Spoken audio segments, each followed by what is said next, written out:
Good morning and welcome to Recipe for Success. My name is Nancy Giacalone with Olympic Crest Insurance.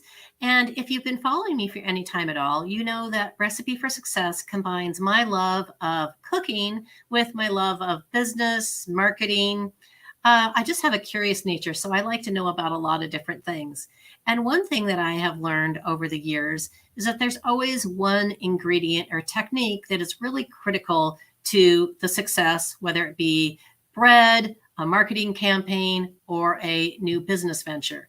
So today I'm super excited to have Yazmin Castaneda. Did I say that correctly or kind Yes. of correctly? Okay, good.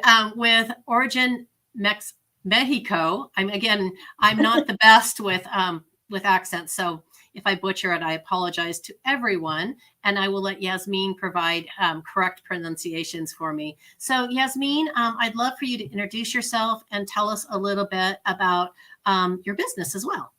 Perfect. Well, thank you again, Nancy. I'm so excited to be here with you and share a little bit about myself and Origin Mexico. My name is Yazmin Castaneda, and I'm a mom, a wife, a daughter, sister. I founded Origin Mexico last year, right before the pandemic. And the mission of our company is to promote artisanal goods from Mexico. Everything that we carry is handmade. It's ethically sourced, and it's also created in small batches. It's also produced through a very slow process. So generally, many of our items take about 30 to 40 hours to produce. In fact, this blouse that I'm wearing right now took about 20 hours because it is a slow process. It's hand embroidered and created by artisans in Mexico. That's amazing. I think that's one thing that we really lack in today's fast-paced society is that slow, handcrafted goods that are truly unique and one of a kind. So I think that that's wonderful that you are focusing on that.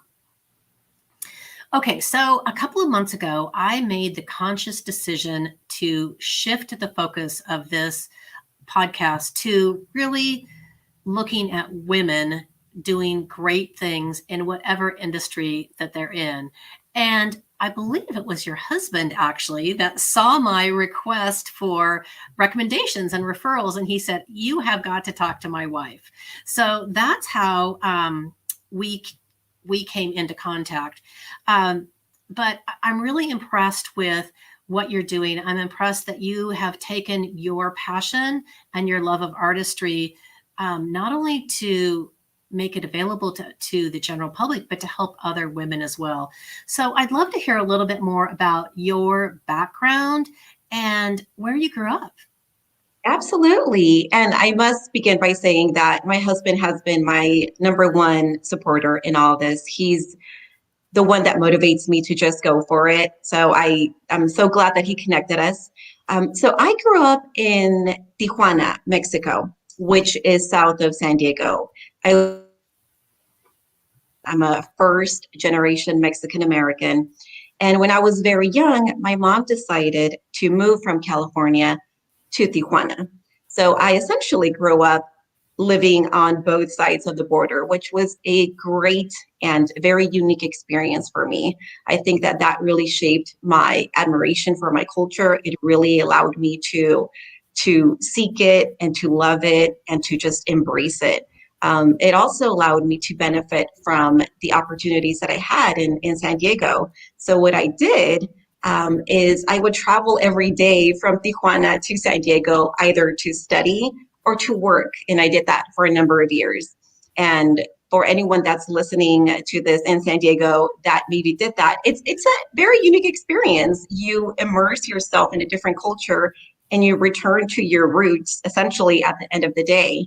And I'm very proud of that. It's a great experience. It shaped me as a person. And growing up in Tijuana, my family, they moved from Durango, Mexico in the 70s to Tijuana.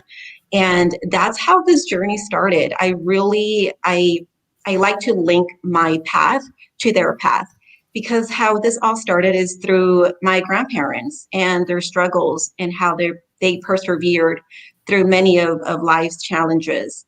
And that really taught me a lesson of resilience and never giving up on your dreams, and I think work ethic. So yes.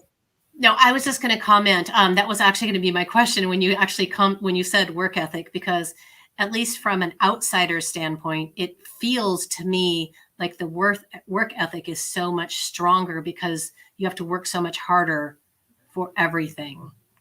Absolutely. And one of the things that I was very impressed about learning when I was younger, when I was a teenager, is that my grandfather, he would work in the fields in California. He passed away a number of years ago, but he is from Mexico, and he would travel to California, work in the fields, 15-hour days, go back to Mexico, spend time with his family. And, I was just so grateful that whatever he did, whatever my grandmother did, provided the opportunities that I have right now. And that's how Origin Mexico was created, with a dream of giving back to a lot of the communities and a lot of the artists and women in Mexico that also have the same dreams and would love to pursue a better life and be financially independent, and for their families and for their children. No, that's wonderful. Okay, so one thing I found really interesting, because I always like to study up on my guests a little bit. So I know your background is actually in real estate management, and this is a pretty recent transition for you to go from that to operating, founding, sourcing all of these goods. So A, how did you make the decision to transition? And B, what have been your biggest challenges so far? So I think that the decision to finally make that transition happened last year with our relocation. We moved from San Diego to the Austin area. And due to circumstances in San Diego, I wasn't able to really pursue this. I've always dreamt about it, but it was a daydream. It was always a daydream, something that I've always aspired to, but really never had an opportunity. Okay. And last year with our move, my husband, he said, just go for it. What's holding you back? Just do it. And I think it's also a fear of kind of, going into your second question, is I worked in the real estate industry for 20 years plus. So it was a very long time. And a personal challenge for me was, my identity was somehow fused with my title. And I don't know if that was just me, but maybe it's just a personal thing, but that's how I felt. And I was very much my previous role in a way. I was a wife, I was a mom, but I was this person, and I would go to gatherings, I would go to parties. The question always comes up, oh, so what do you do? Yep. That's who I was. And one of the most challenging things was to really detach myself from that and to embrace I've always been me, but to embrace something that was so fulfilling, that I was so passionate about. And that I think that was a challenge. And I didn't realize that until I was. I can totally understand that, and I don't think that that's unique to you at all. I know, well, it's been a long time ago since I started my business, but I left a larger agency to start my business, and I remember sitting in my office for the first, I'm not going to lie, probably close to a year, being terrified and petrified because I was no longer associated with this big industry or this big agency, and all of a sudden it was like my identity had been stripped away and I had to build a new one. And it was so I totally understand what you're saying. I think that's interesting to hear you say that. Okay, so not only do you have this business, you've moved, you're helping other people, but you're a wife, you're a mom. I imagine with COVID, there might have been some homeschooling involved. So tell me how you've balanced it all. I think I gave up on my dream of balancing things last year. I used to be, very diligent about things. I had to get certain things done. And I think last year was a wake-up call for all of us. And I've redefined what balance looks like. But it's a daily struggle. It's one of those things that I strive to do a lot because you're so used to working in a corporate environment. But then again, I'm now in this position because I want more flexibility and I want to be able to spend more time with my family while I do something that's fulfilling and I can give back to communities. So balance is different for me now than it was years ago.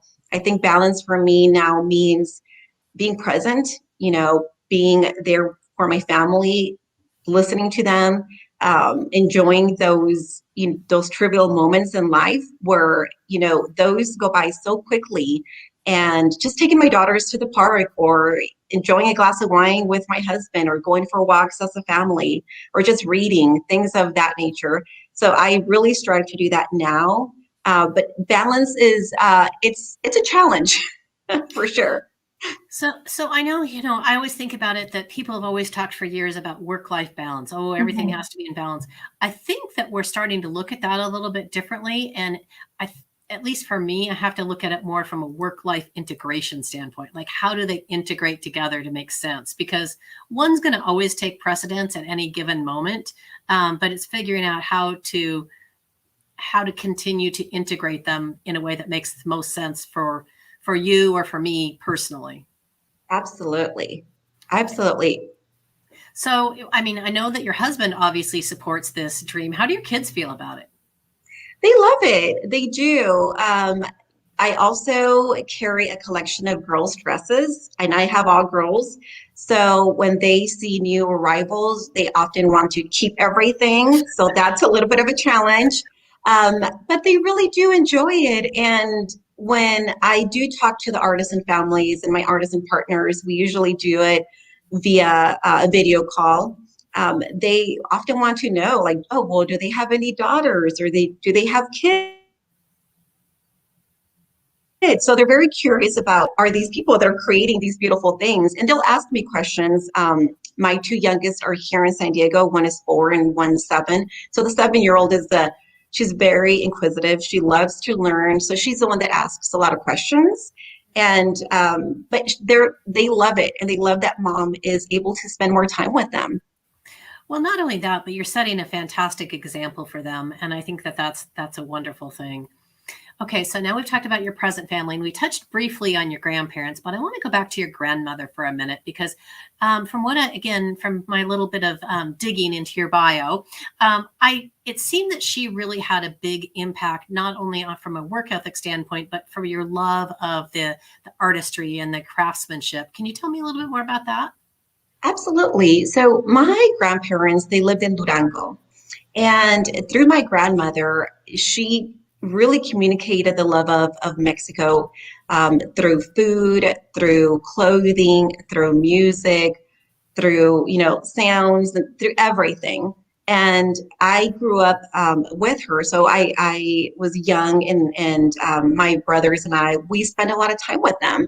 So I was able to really cherish that. And through my grandmother and my mom, they really taught me to, own your history, own your culture, be proud of it, share it as much as you can, but also try to give back about a profit. It's really about creating a positive impact in someone else's lives.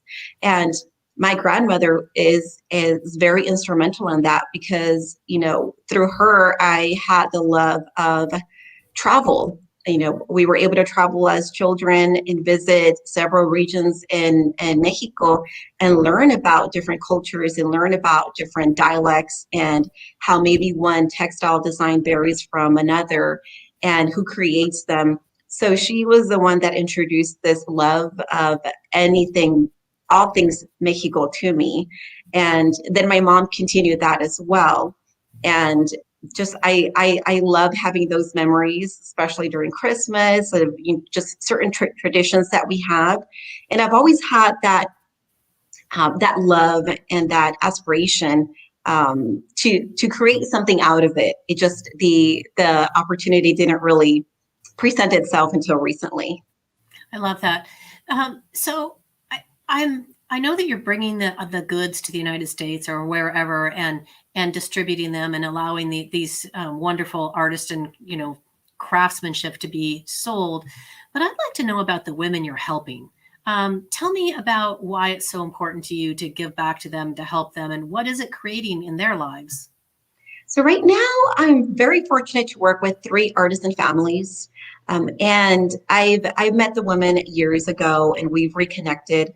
One of the things that really fulfills me is they all have children, and what they do is they hand embroider the items that we promote, but they do this in their home with their children next to them. So that was something that I was extremely excited about when I started conversations with them is they don't have to take their children somewhere else so they could get work done. Their children can be there with them. Their children are also able to see what the process is like so they can continue certain traditions generation through generation. But these women are extremely hardworking. They love our culture as well, and they would love to share it.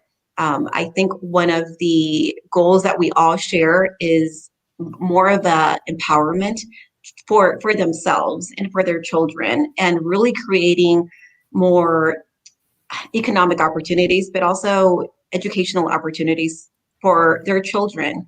And what I do right now is I connect with them on a weekly basis. And I also work with a nonprofit in Oaxaca that supports additional artists and women. So a portion of our proceeds that we generate are then donated to a nonprofit in Oaxaca. I love that. That's lovely.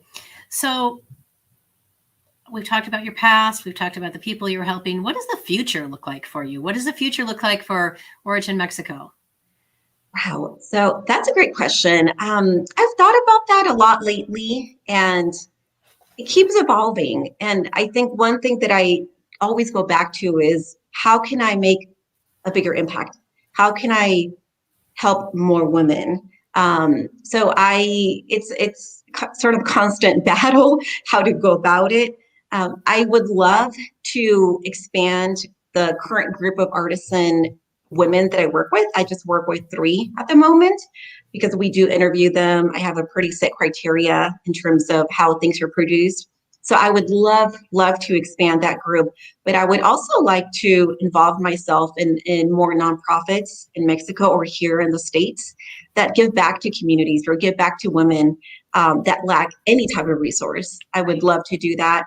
And eventually in the future, I would love to compile everything that I've learned in this venture of mine and share it with anyone that is looking to start or to pursue their dream. I know that I had to learn everything new. This is a completely different industry than what I was accustomed to.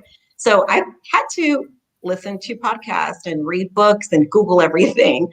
And I would love to be able to share that with people that would love to start their own passion project. I love that. So just your story just is very touching.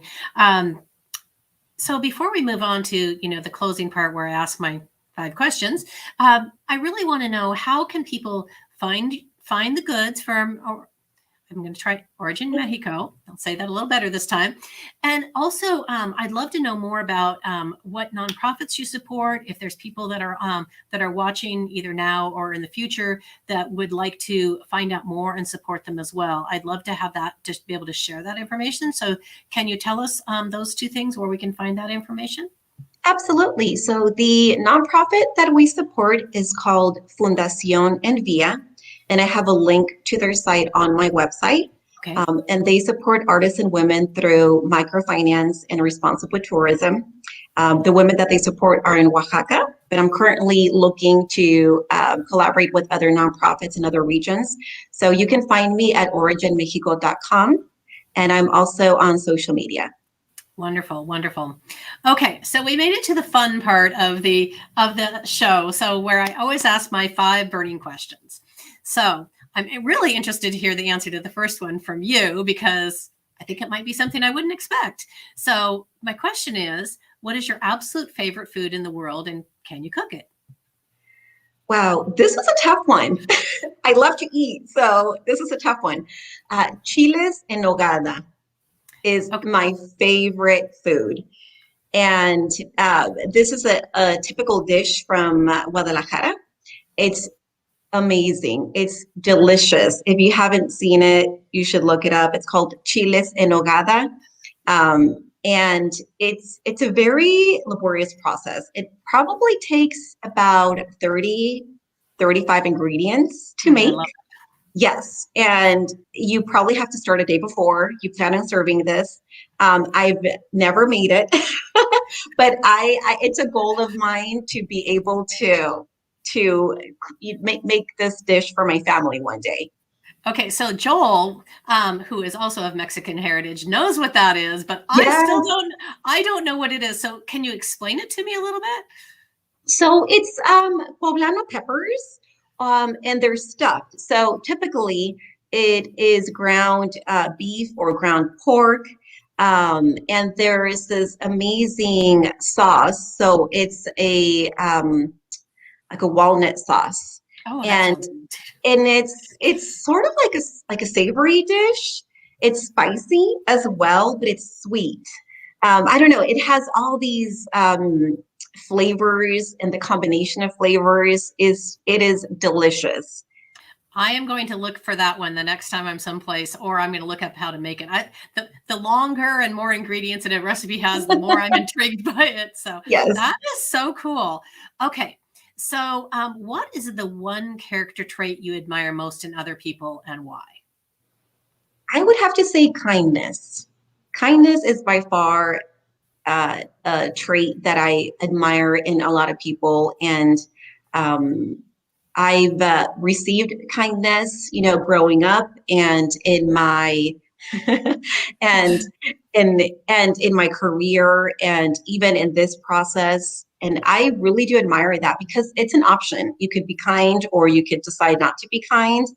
And kindness, by far, is something that we can just be kind and make somebody's day better.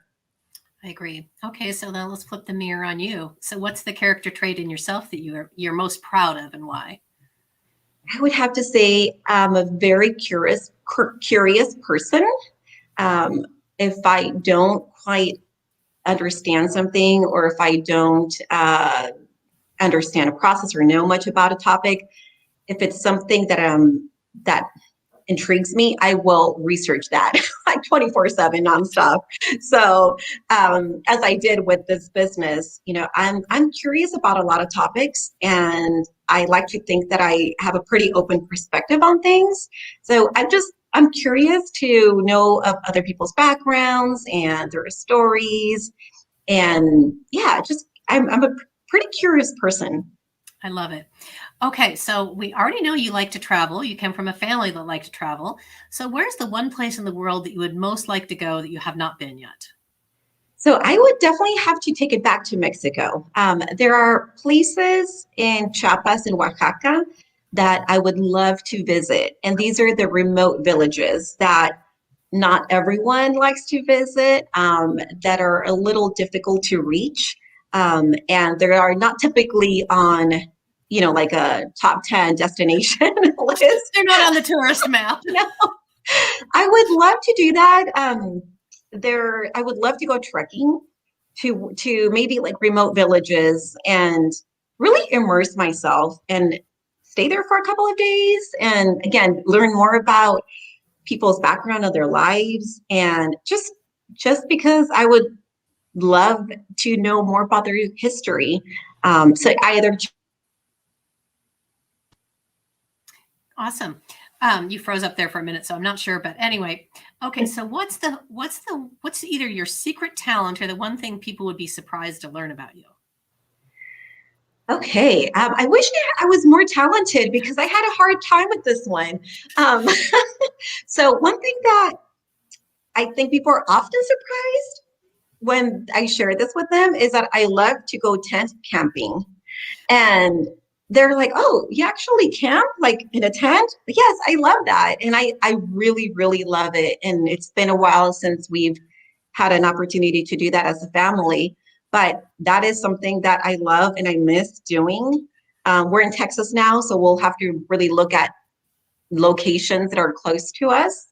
But yeah, that's something that surprisingly people, I don't know why it surprises them. Well, I think it surprised me, but just make sure that you pick a spot that doesn't have a lot of snakes. That's all I have Oh, to say about the whole yeah, tent or camping situation. scorpions. Yeah. Yeah, no, I'm not down for that. Okay, so final question. Who is the one person you've connected with on social media or a podcast host that you would most love to meet in real life and sit down and have a conversation with? So the one person that I've connected through social media is Marcela Valladolid, and she's a chef that is based out of San Diego. She also grew up in Tijuana, so we share a lot of similarities. But the reason why I would love to meet her is because she also supports many artisans in Mexico, and she supports the artistry and the process of creating something that's handmade. And she gives back to a lot of artisans. But the other reason, and the main reason, is she's very real. She talks about challenges, being a mom and being a business owner. And she just, she tells it like it is. And she will give a lot of advice in terms of parenting and the struggles of being a parent while you're also trying to pursue your dream. So we've connected briefly on social media. We haven't really met, but she's somebody that I've always admired and I would love to meet in person. Oh, you're going to have to send me her contact information. Absolutely. I'm going to have to reach out to her. She Yes. sounds like somebody I would love to get to know Yes. more about. So, okay. Well, that brings us pretty much to the end. Are there any final thoughts you would like to share with the audience before we wrap it up today? No, I just wanted to say thank you, Nancy, for this opportunity. It's been wonderful to be able to chat with you and to share a little bit about myself and about Origin Mexico. I have loved learning about both you and the project. I think it's amazing. I will be checking it out. And as a thank you for coming on the show, we will be making a donation to your charitable organization that you support. So thank you, everyone. Thank you, Yazmin, for coming on. If anybody wants to know more and is not able to connect with Yazmin, please connect with me, send me a message, and I will forward it on. So thank you, everyone. And until next week, make it a great day.